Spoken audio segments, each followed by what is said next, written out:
Hey, what's up to my School of Grit supporters? This is Brad Ritter coming at you. Wanted to kick off this newsletter with the survey I sent out a couple weeks ago. I want to say thank you to the folks out there that took time to fill out the survey. Had a lot of responses, a lot of great questions and comments.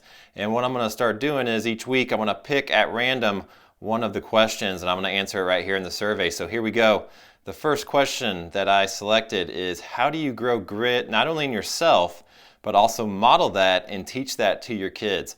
I think that's such an outstanding question to start with, because we're talking about how to not only build grit in ourselves, but also build it for our kids. And I can't think of anyone better to build that for than our own children. So, one of the ways, first off, there's lots of ways to do it, and I could create a much longer video and probably will, and post on several different ways that you can help grow grit, not only in yourself, but your kids. But the first thing I can think of is get outside of your comfort zone.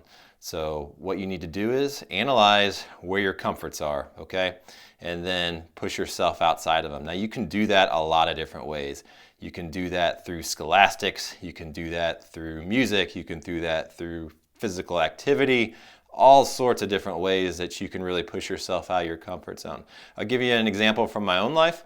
My son Brody wanted to take Taekwondo a couple years ago, and we put him in class, and COVID hit, and the world shut down. Luckily, the place we go to started doing Zoom video. Now, at the time, he was 5, so if you can imagine trying to get a 5-year-old to do a 30-minute Taekwondo class in your house on video, it just wasn't working out very well. So what did I do? I did it with him. I cleared out the couches in the family room and we started practicing Taekwondo together, and you know what? He started to like it, I started to like it. So when the world finally opened back up, what happened? I ended up joining. So I didn't want to be one of those parents that just sits on the sideline and watches. This was just a unique opportunity where I could actually take part in some sort of sport, some sort of martial art with my son. And 2 years later, we're now brown belts, actually getting ready to test this week to get our red belt, and we're loving it.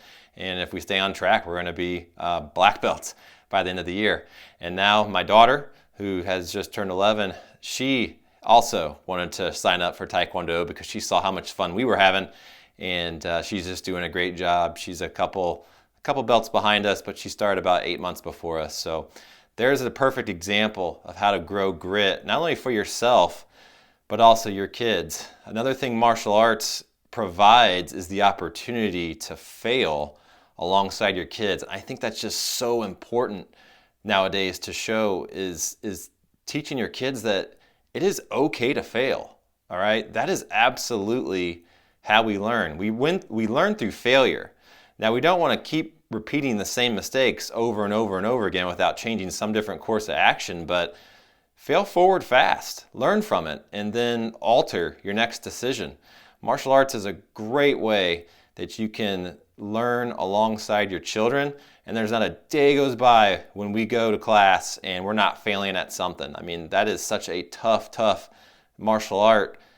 Take it from me, I'm 42, and trying to use my legs, they don't work as well as they used to. I'm not near as flexible as I used to be, but I absolutely love it. It helps me increase my own flexibility, and it is absolutely building grit, determination, the whole thing. And I get to do that alongside my kids, and then my wife also, thank you Leslie, gets to sit alongside us and watch. I've tried to get her to join. Maybe she will one of these days, but I don't want to pressure her into doing something that she doesn't want to do either. But I got to give you a shout out to Leslie here.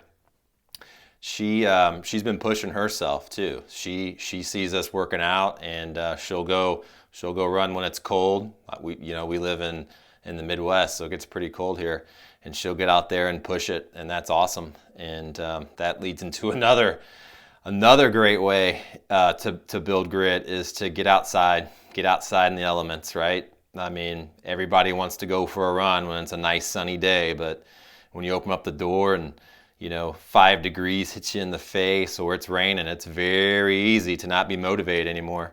That's why I tell people, don't be motivated. Motivated comes and goes. Sure, it can help out in certain situations, but overall, motivation is going to fail you, because at some point, you're just not going to be motivated to work out. You're not going to be motivated to write a book. You're not going to be motivated to study.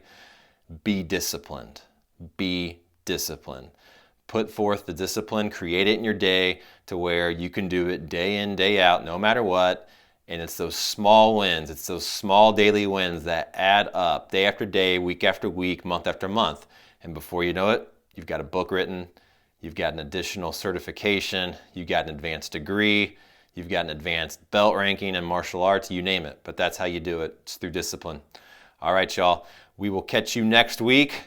Have a great day and do hard things.